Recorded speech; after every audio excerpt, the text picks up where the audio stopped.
Welcome back to The Explainer. Today, we're jumping right into a completely monumental leap in human history. We're going to look at how our ancestors solved massive, literally life-or-death survival problems by taking ordinary, everyday mud and turning it into humanity's very first high-tech material. Seriously, it's a wild story full of accidental discoveries, chemical transformations, and human ingenuity that quite literally laid down the foundations of civilization as we know it. So let's just dive right into this. I want you to imagine a prehistoric kitchen, but there are absolutely no plates, no cups, no glass jars, and no metal cooking pots, nothing. For the vast majority of our history, this was reality. Early humans had a huge problem to solve because they were totally reliant on whatever they could find in nature to hold things. We're talking wood, animal leather, woven baskets, shells, maybe hollowed-out gourds. But think about it. How do you boil water in a leather bag? Or how are you going to store food for the long winter in a basket that mice can just chew right through? To really grasp this, we have to compare the world before with the world after. In the world before, all those organic containers were a massive liability. I mean, they rot, they catch fire super easily, and they leak.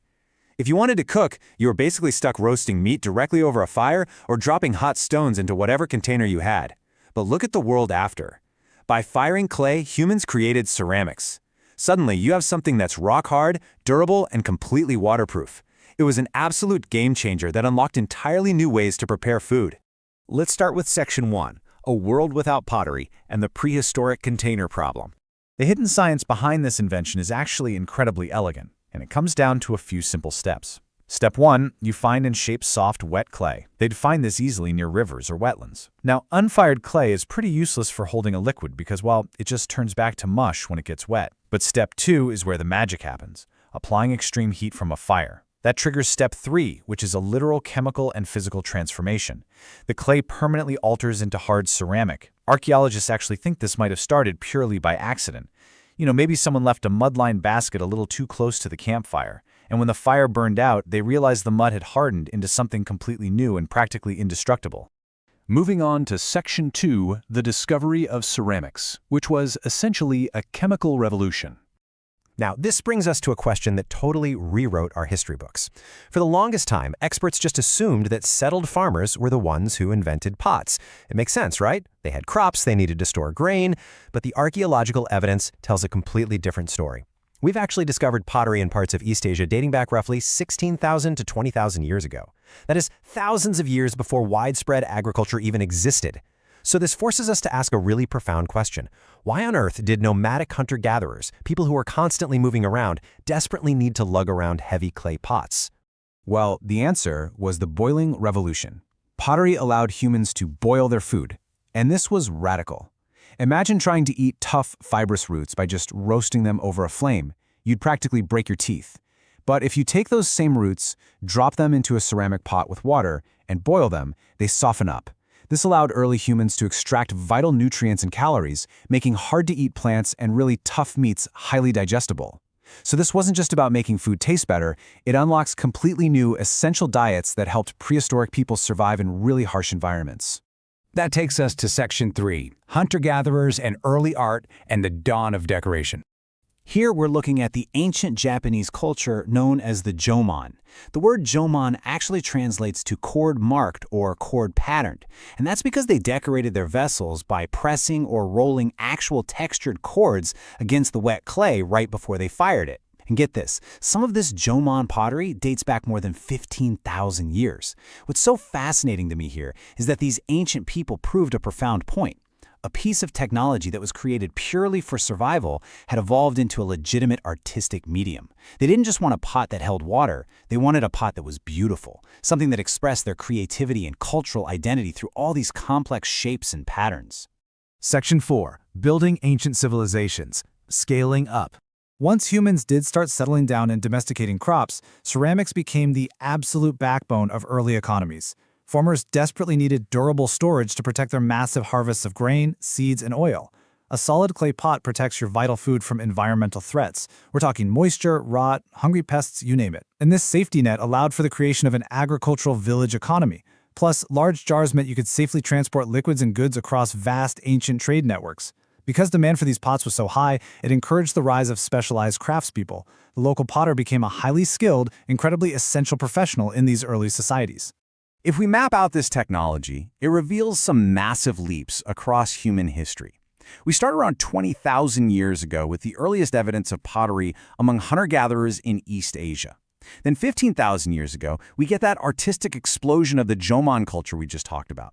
Jump forward to the 4th millennium BCE in the ancient Near East, and we hit a massive game changer, the invention of the pottery wheel.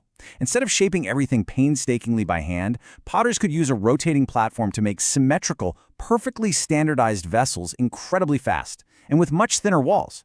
By the 3rd millennium BCE, huge, complex societies like the Indus Valley Civilization are relying heavily on mass-produced ceramics to drive their trade in everyday life. And that brings us to Section 5, Archaeology's Ultimate Time Capsule, Reading the Unwritten Past.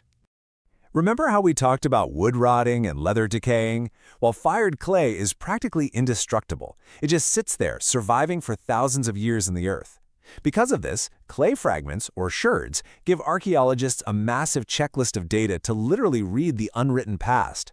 The shape of a vessel tells us what daily life was like. The decorative patterns reveal cultural identity and who they were exchanging ideas with. We can even analyze the exact chemical composition of the clay to see where it was made, which helps map out ancient trade routes. The manufacturing techniques show us technological progress. And this is my absolute favorite part. Modern science can actually detect microscopic organic residues inside these pots, telling us exactly what ancient people were cooking and eating thousands of years ago. How cool is that? A perfect example of this is the Indus Valley Civilization in South Asia. They were incredibly advanced, but there's a major catch. To this very day, their written script remains totally undeciphered. We just cannot read their words. Because of that, these broken pots are literally the primary historical document we have to decode their unwritten history. By studying all their varied pottery, archaeologists have uncovered evidence about their food preparation, their expansive trade networks, their craft production, and the daily rhythms of their lives. Now, looking at this macro journey across millennia reveals an incredible through line. The exact same basic principles of shaping and firing earth have evolved straight into our modern era.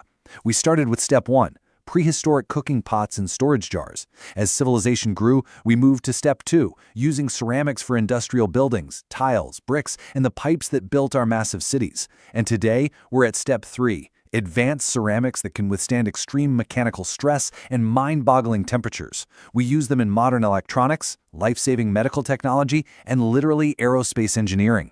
It is the exact same foundational science discovered by chance around a prehistoric campfire. Ultimately, the unwritten story of early humanity didn't survive on paper. It survived time through earth and fire. Those very first potters, they didn't have laboratories, thermometers, or an understanding of complex chemistry.